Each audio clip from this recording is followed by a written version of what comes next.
C'était un matin ordinaire de juin 2003, lorsque le paléontologue chinois Zhu Xing resta totalement figé devant une dalle de pierre. Ses mains tremblaient. Il n'arrivait pas à détourner le regard. Là, parfaitement préservé dans une roche vieille de 100 millions d'années, reposait quelque chose qui défiait tout ce que la science avait établi au sujet des dinosaures. Ce n'était pas la taille qui le bouleversait, ni la forme du crâne, ni même la position du squelette. C'était autre chose. Quelque chose qui recouvrait entièrement le corps de la créature. Quelque chose de si délicat et si impeccablement conservé qu'on aurait dit que l'animal était mort la veille à peine.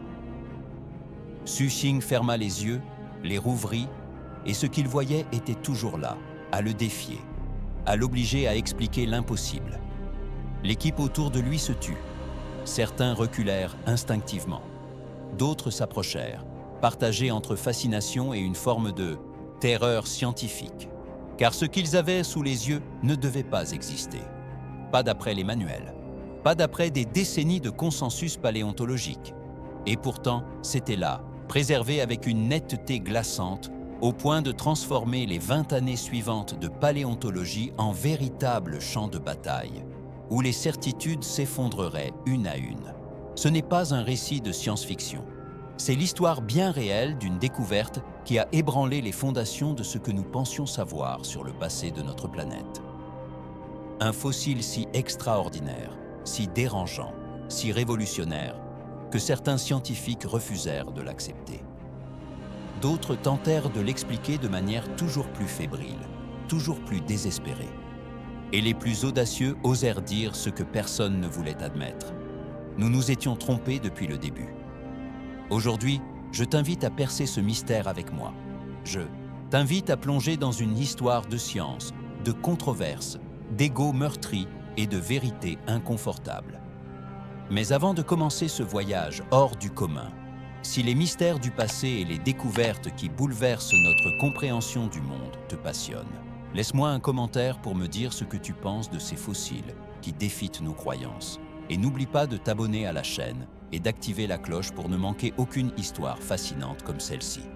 Ton like m'aide énormément à continuer à te proposer du contenu de qualité. Merci.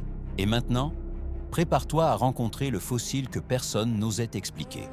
Le contexte. La Chine et la révolution paléontologique. Pour comprendre l'ampleur de cette découverte, il faut d'abord voyager au nord-est de la Chine, dans la province du Liaoning, une région qui depuis 3 décennies est devenue l'épicentre le plus important de la paléontologie mondiale. Ce n'est pas exagéré. Le Liaoning a totalement révolutionné notre compréhension de l'évolution des oiseaux et des dinosaures, au point d'éclipser même des gisements légendaires comme Hell Creek aux États-Unis ou la Patagonie argentine. Pourquoi le Liaoning est-il si particulier? La réponse tient à un événement catastrophique survenu il y a environ 125 à 120 millions d'années, durant le Crétacé inférieur. À cette époque, cette région n'était pas la zone industrielle et densément peuplée qu'elle est aujourd'hui, mais un paysage dominé par d'anciens lacs, encerclés de volcans actifs.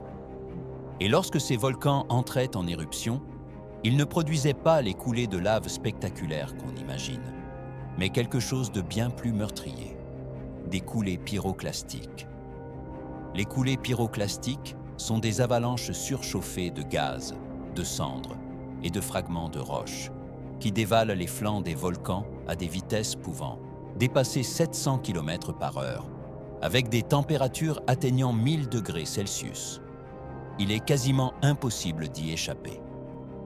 Quand l'une de ces coulées frappait les écosystèmes du Crétacé inférieur au Liaoning, la mort était instantanée et massive. Des milliers d'organismes, des dinosaures aux mammifères primitifs, des insectes aux plantes, étaient ensevelis en quelques minutes sous des couches de cendres volcaniques extrêmement fines.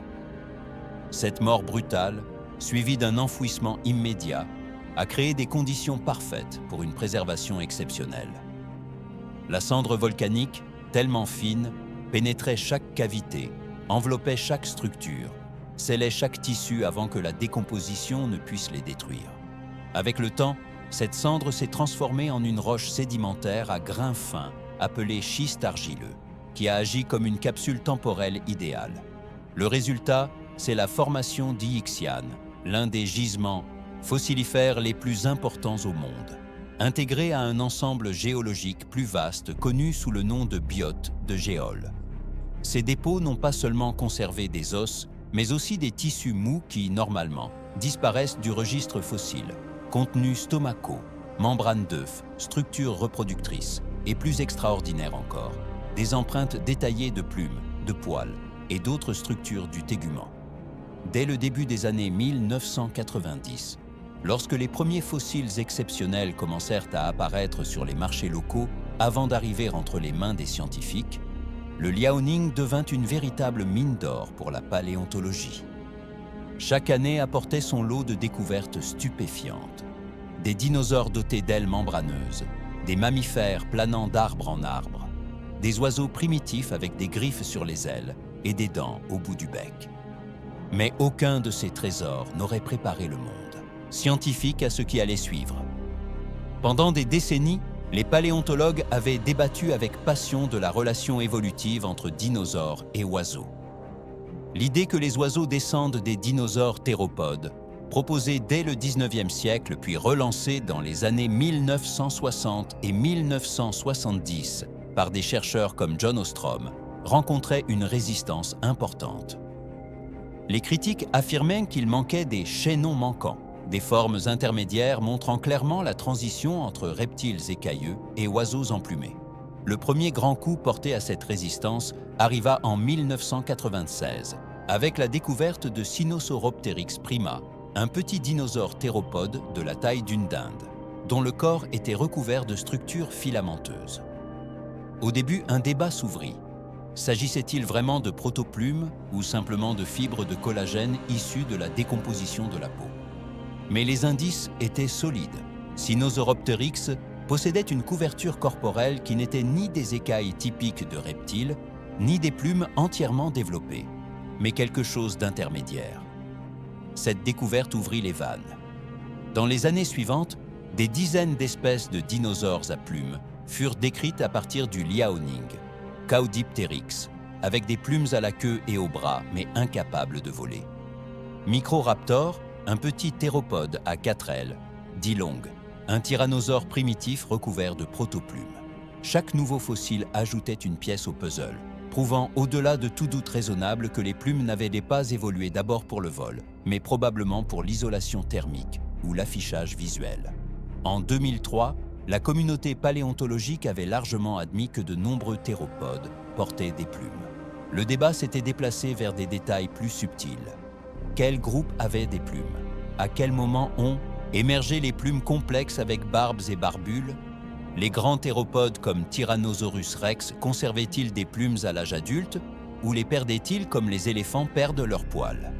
C'est dans ce contexte de révolution scientifique en marche que Xu Xing et son équipe se retrouvèrent en 2003 face à ce fossile extraordinaire. Mais ce qu'ils virent ce jour-là n'était pas simplement un dinosaure de plus avec des plumes.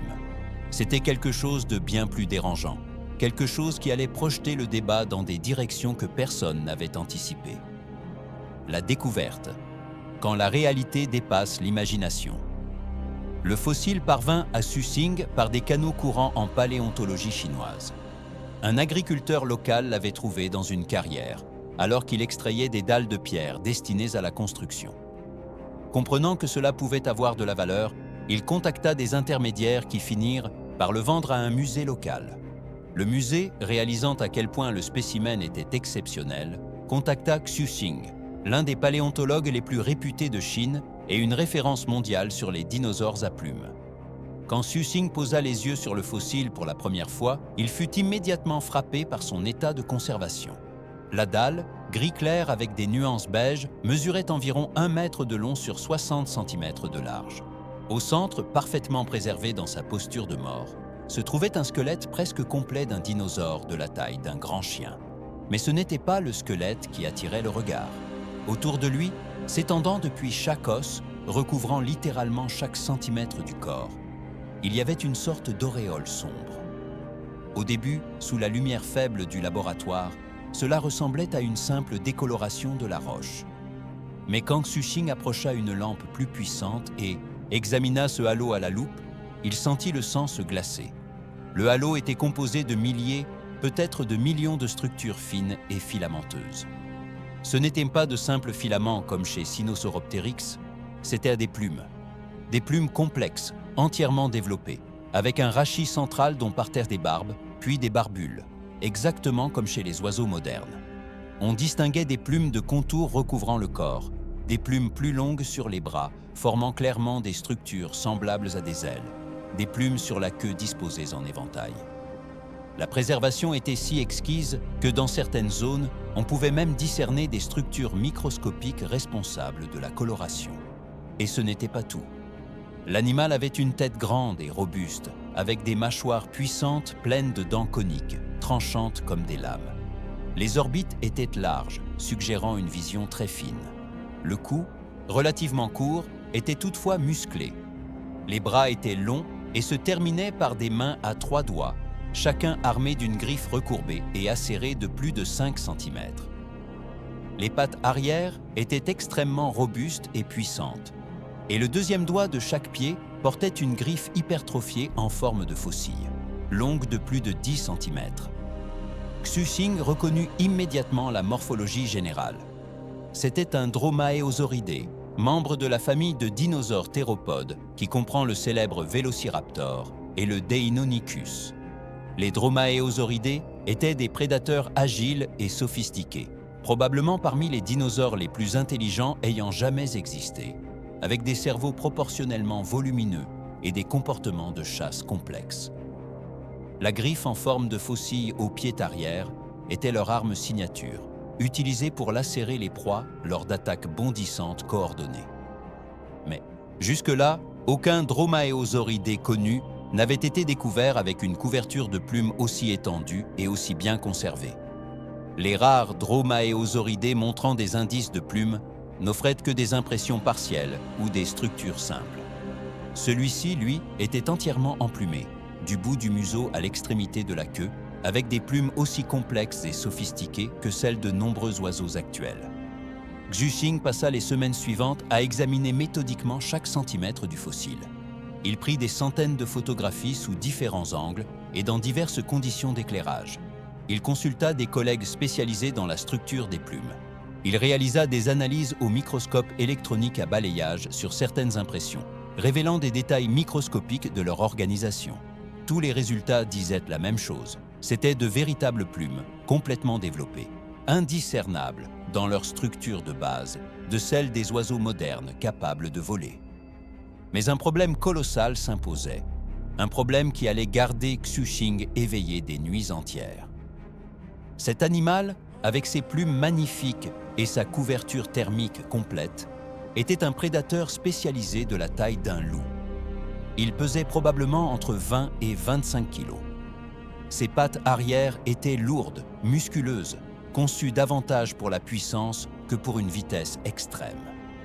Ses bras, même s'ils portaient des structures semblables à des ailes, étaient clairement trop petits et trop faibles pour soutenir son poids en vol.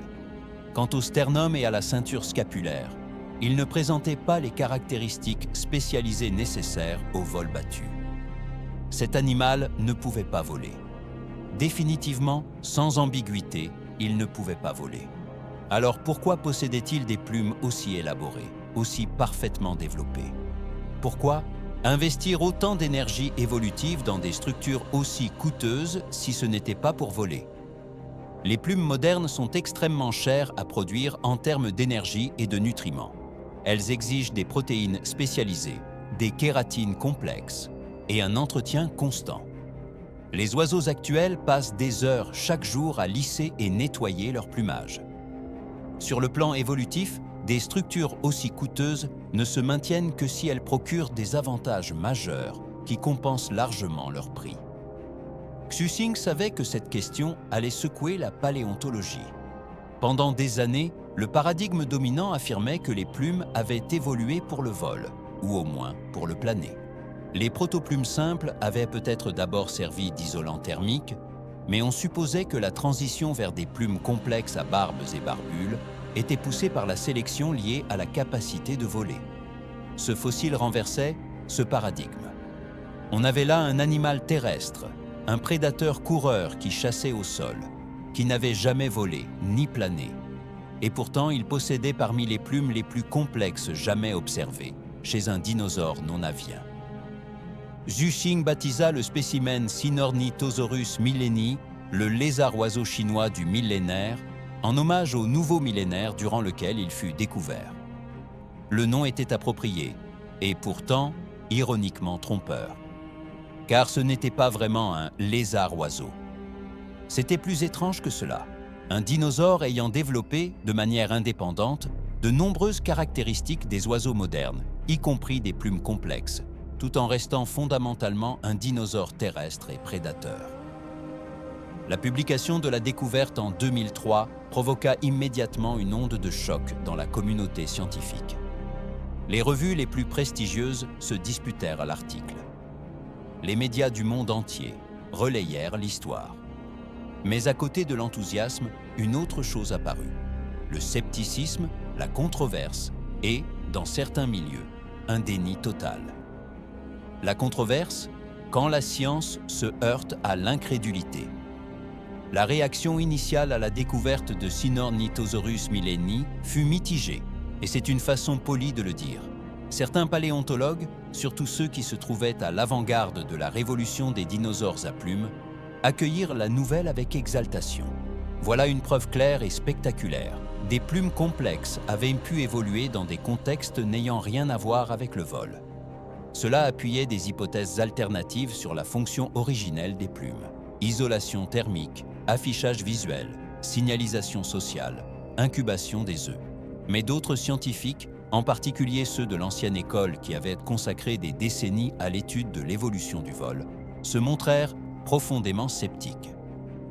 Leurs critiques prirent plusieurs formes, certaines scientifiquement légitimes, d'autres frôlant la panique. La première ligne de critique portait sur la préservation. Certains avancèrent que ces plumes pouvaient n'être que des artefacts taphonomiques, des produits de la décomposition des tissus ou de processus géologiques créant des structures ressemblant à des plumes sans en être. Ils citaient des cas antérieurs où de prétendus tissus mous s'étaient révélés être des pseudo-fossiles ou des contaminations modernes. Zhu Xing et son équipe répondirent par des analyses minutieuses.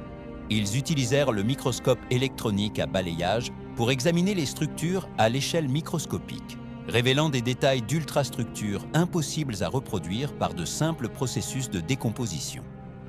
Ils comparèrent à les impressions avec des plumes modernes et avec d'autres fossiles de plumes solidement établis. À chaque fois, les structures présentaient toutes les caractéristiques de vraies plumes. Rachis central à morphologie distinctive, ramification hiérarchique des barbes et barbules, schéma de superposition cohérent avec une couverture isolante. Plus convaincant encore, ils menèrent des analyses chimiques visant à détecter la présence de bêta-kératine, la protéine spécialisée qui compose les plumes. Bien que la kératine originelle se soit dégradée depuis longtemps, elle avait laissé des signatures chimiques distinctives, détectables. Ces signatures apparaissaient dans les impressions de plumes, mais pas dans la roche environnante, confirmant qu'il s'agissait bien de restes authentiques de tissus biologiques riches en kératine. La deuxième ligne de critique était plus subtile, mais potentiellement plus déstabilisante. Certains remettaient en cause l'interprétation anatomique du fossile. Et si Sinornithosaurus n'était pas réellement un dromaeosauridé, terrestre mais plutôt un proche parent d'oiseaux primitifs capables de voler ou de planer. Ils suggéraient que les adaptations au vol pouvaient être moins évidentes dans le fossile, soit à cause d'une conservation incomplète, soit parce que certaines structures, cartilagineuses, ne se fossilisaient pas. Cette objection était plus difficile à réfuter totalement, mais Zhu Xing et ses collègues avancèrent plusieurs arguments solides. D'abord, l'anatomie postcrânienne de Sinornithosaurus était clairement celle d'un animal terrestre. Proportion des membres, structure du bassin, courbure des griffes des pieds, tout indiquait un coureur sauteur adapté au sol, pas un grimpeur ni un voilier. Ensuite, le poids estimé, calculé à partir de reconstructions volumétriques, était trop élevé pour un vol soutenu avec la surface alaire disponible. Les lois de la physique sont implacables. Pour voler, il faut générer une portance suffisante pour compenser le poids, et cela exige un certain rapport entre masse corporelle et surface d'aile. Sinornithosaurus ne remplissait pas ce critère, et de loin. Enfin, la structure du sternum, l'os du thorax où s'ancrent les muscles du vol chez les oiseaux, ne présentait pas la carène proéminente typique des espèces volantes. Cette carène est essentielle car elle offre la surface d'attache aux puissants muscles pectoraux qui assurent le battement des ailes. Sans elle, le vol battu est impossible. Mais la critique la plus révélatrice ne vint peut-être pas d'arguments techniques, mais de réactions émotionnelles. Dans des conférences et des colloques, certains paléontologues plus âgés exprimèrent ouvertement leur malaise. « Ça n'a aucun sens d'un point de vue évolutif », disait l'un. « Pourquoi des plumes aussi complexes évolueraient-elles sans la pression sélective du vol ?» demandait un autre. Et un commentaire, resté célèbre, tomba lors d'une conférence « Je préfère attendre davantage de preuves avant de réécrire les manuels sur la base d'un seul fossile, aussi spectaculaire soit-il. » Cette résistance révélait quelque chose de profond sur le fonctionnement réel de la science. Malgré l'idéal d'objectivité, les scientifiques restent humains et les humains s'attachent à leurs théories, surtout lorsqu'ils ont investi des décennies de carrière à les bâtir et à les défendre. Le paradigme selon lequel les plumes complexes auraient évolué pour le vol avait dominé si longtemps que beaucoup ne pouvaient pas, ou ne voulaient pas, y renoncer, même face à des preuves contraires. Pourtant, la science dispose aussi de mécanismes capables de vaincre cette inertie. L'un des plus puissants, c'est l'accumulation de preuves provenant de sources indépendantes. Et c'est exactement ce qui commença à se produire dans les années qui suivirent la publication sur Sinornithosaurus. Plus de découverte, quand un fossile devient une tendance. Si Sinornithosaurus avait été un cas isolé, son impact aurait pu rester cantonné à des débats académiques de niche. Mais la paléontologie a une façon très simple de valider ou de contester une découverte controversée, trouver d'autres fossiles.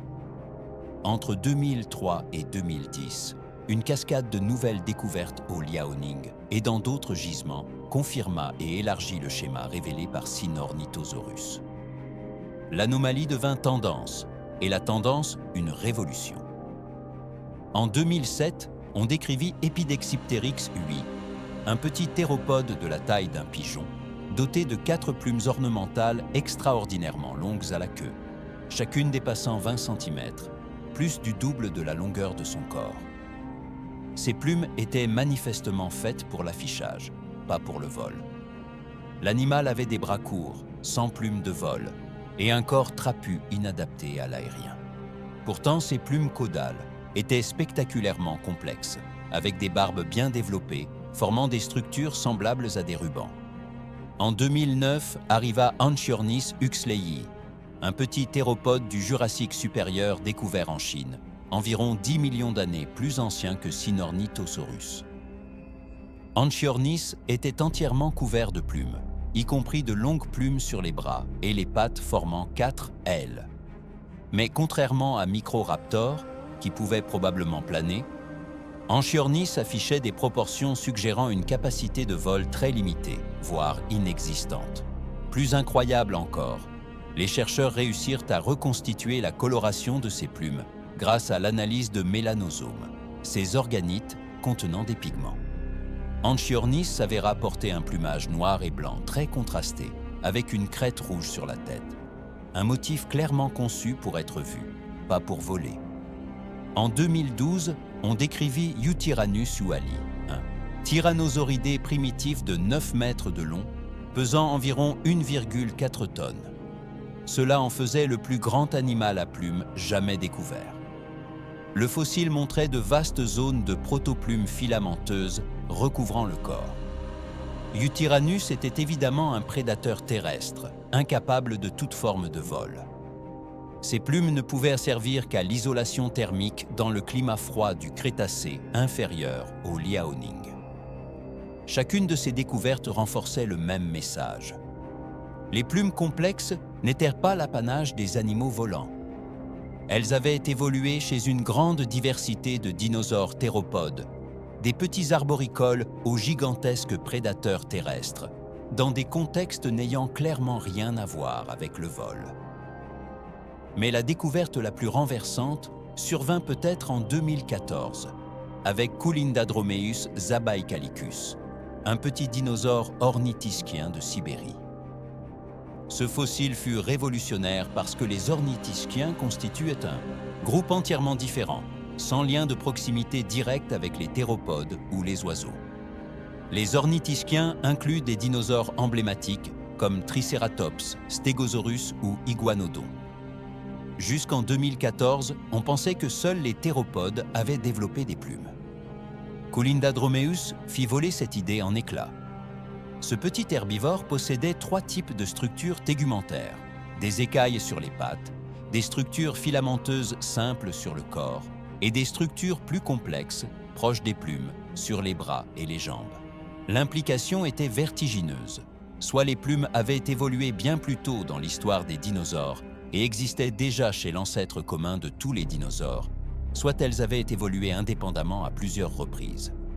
Dans les 2 cas, c'était révolutionnaire.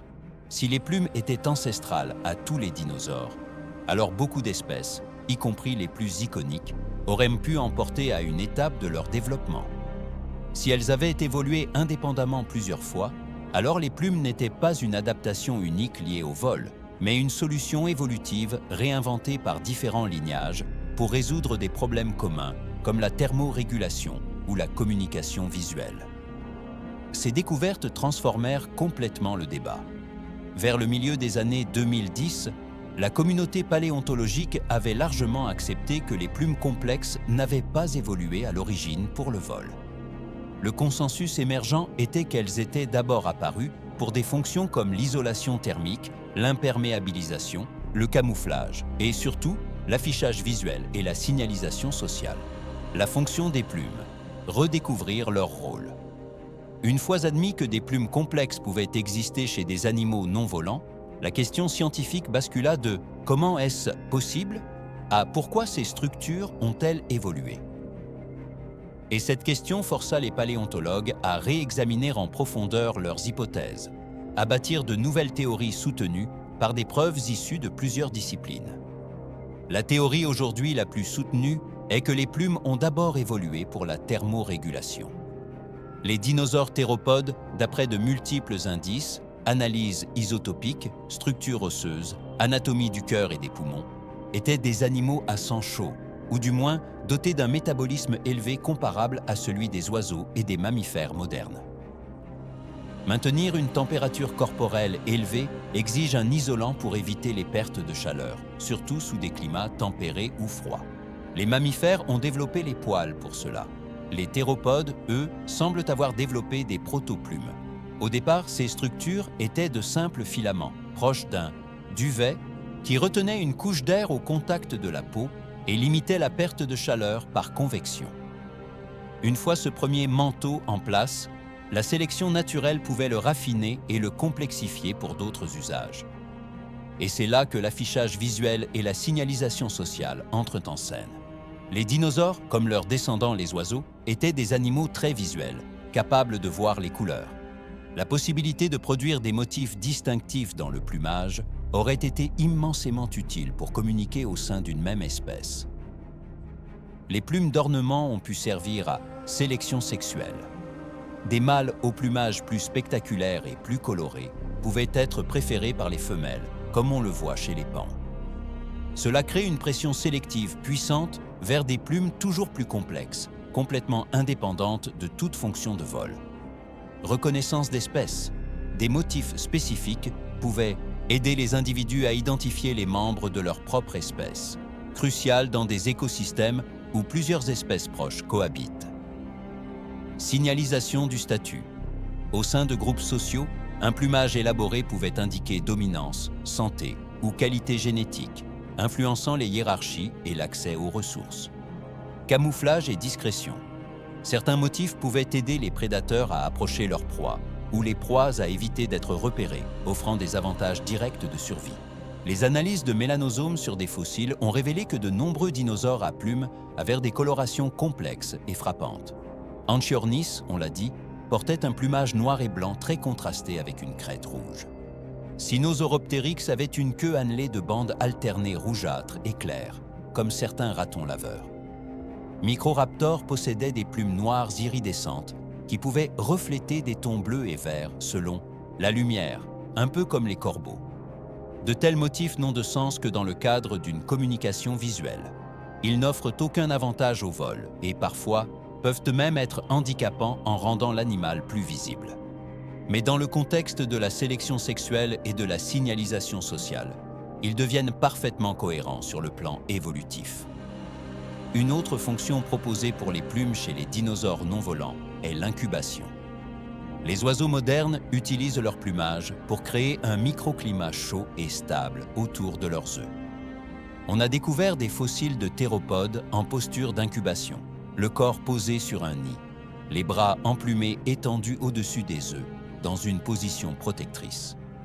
Cytipati osmolskae, un oviraptoridé du Crétacé supérieur en Mongolie, a été retrouvé ainsi, avec des impressions de plumes clairement visibles autour du nid.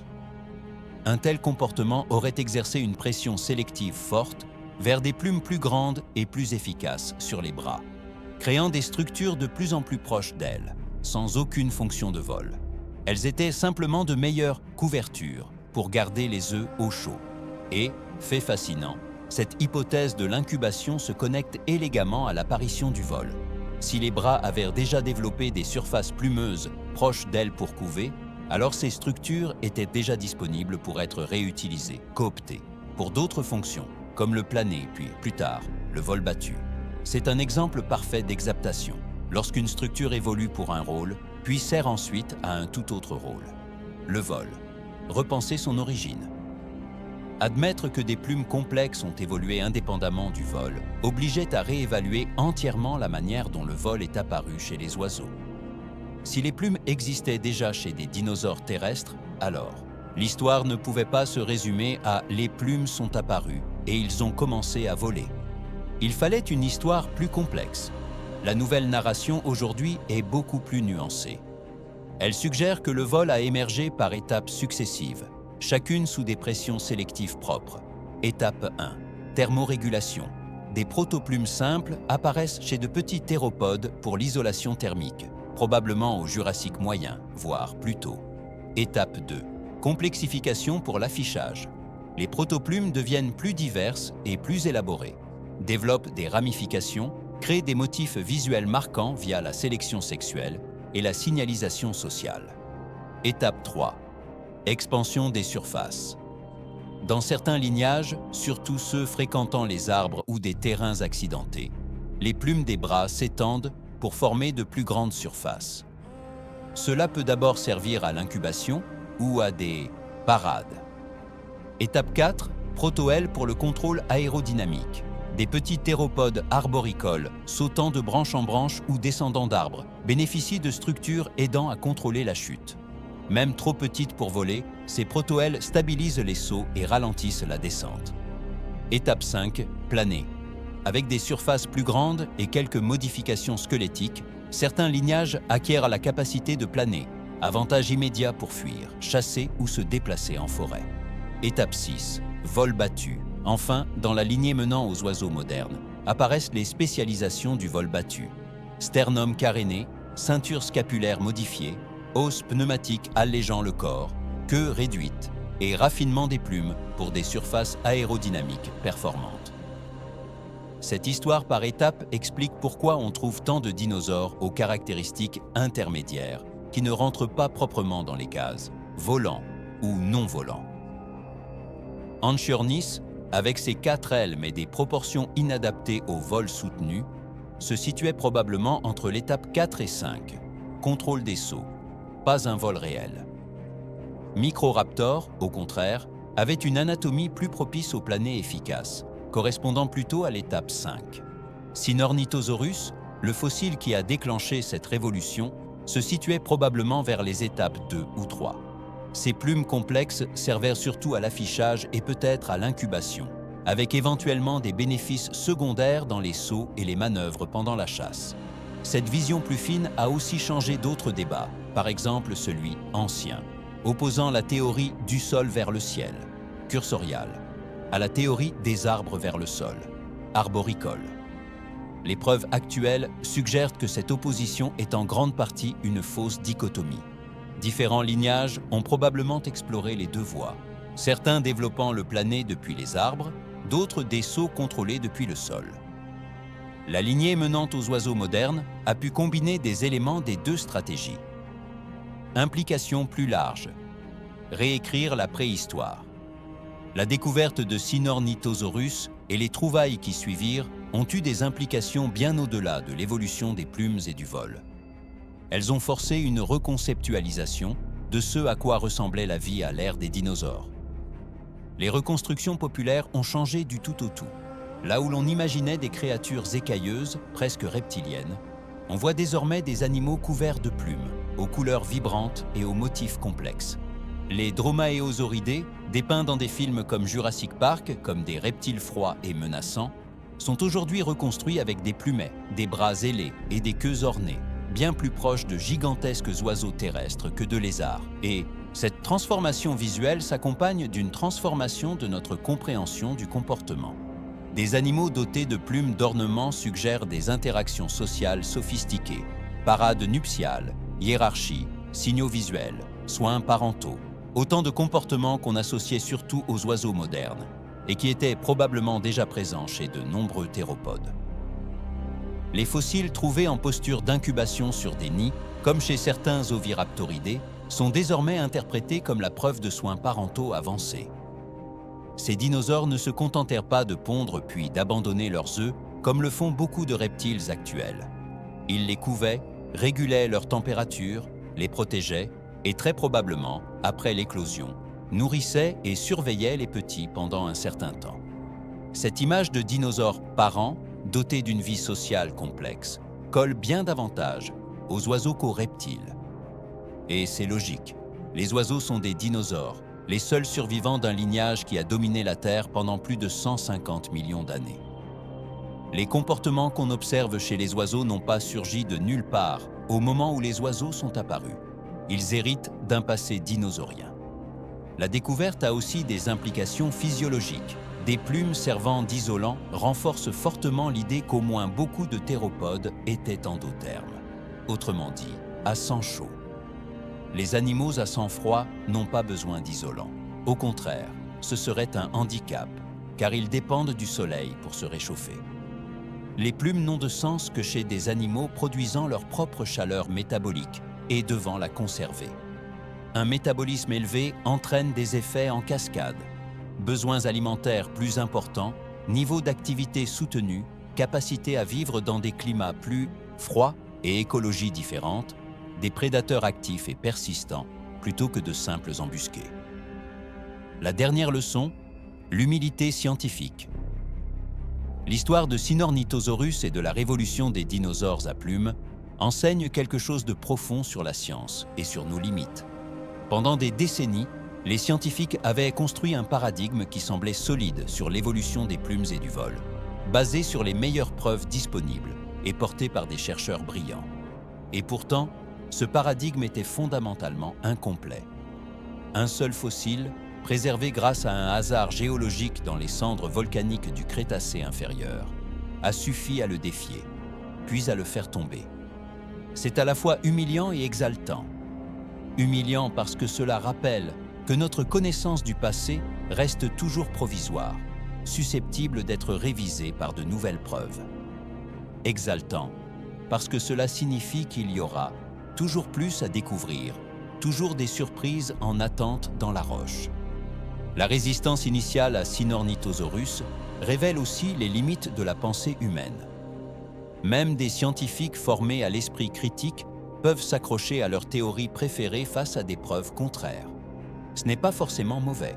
Un scepticisme sain empêche l'acceptation trop rapide d'idées fragiles. Mais il doit être équilibré par une ouverture réelle aux révolutions du savoir. La clé, c'est de laisser les preuves guider les conclusions, et non l'inverse. Quand plusieurs lignes d'indices indépendantes pointent toutes dans la même direction, quand des fossiles de gisements différents, d'âges différents et de continents différents racontent la même histoire, alors il faut réviser nos théories, même si elles nous semblent confortables ou établies. Conclusion, le fossile qui a tout changé. Quand Zhuxing resta paralysé devant ce fossile en 2003, il ne pouvait pas imaginer à quel point il allait transformer notre compréhension de la préhistoire. Sinornithosaurus millenni, avec sa couverture totale de plumes complexes et son anatomie clairement terrestre, fut la preuve qui fit enfin craquer le paradigme dominant sur l'évolution des plumes. Aujourd'hui, 20 ans après, la révolution déclenchée par ce fossile est achevée. Les manuels ont été réécrits. Les musées ont mis à jour leur reconstitution. Les films et documentaires montrent des dinosaures emplumés plutôt qu'écailleux. Et les scientifiques disposent d'une vision beaucoup plus riche, plus subtile, de la manière dont les oiseaux ont évolué à partir de leurs ancêtres dinosaures. Mais peut-être que l'essentiel, c'est autre chose. Sinornithosaurus nous rappelle l'importance de garder l'esprit ouvert à l'idée que nous pouvons nous tromper.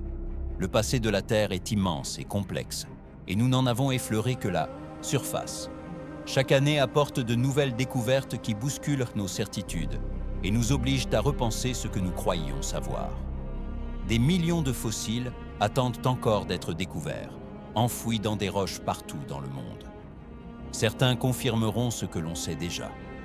D'autres, comme Sinornithosaurus, nous forceront à réécrire les livres. C'est toute la beauté de la paléontologie et de la science en général. On n'a jamais fini d'apprendre. On n'arrive jamais à un point où l'on peut dire « ça y est, on sait tout ». Il y aura toujours des mystères à résoudre, des questions à creuser, des fossiles incroyables à trouver. Peut-être déterrés par un agriculteur chanceux dans une carrière isolée du nord-est de la Chine. Et toi, explorateur du temps, c'est précisément ce qui rend cette quête si passionnante. On ne sait jamais quel sera le prochain indice qui changera tout. On ne sait jamais quel fossile sera assez extraordinaire, assez dérangeant, assez révolutionnaire pour que plus personne ne puisse l'ignorer. Si cette histoire de découverte, de controverse et de révolution scientifique t'a fasciné, n'oublie pas de t'abonner à la chaîne pour d'autres récits incroyables du passé profond de notre planète. Dis-moi en commentaire ce que tu penses du fait qu'un seul fossile puisse bouleverser totalement notre vision de la préhistoire et active la cloche pour ne pas manquer le prochain mystère paléontologique. Ton soutien compte énormément pour moi et me permet de continuer à te proposer ces histoires captivantes. Merci de m'avoir accompagné dans ce voyage hors du temps et on se retrouve très vite pour la prochaine aventure.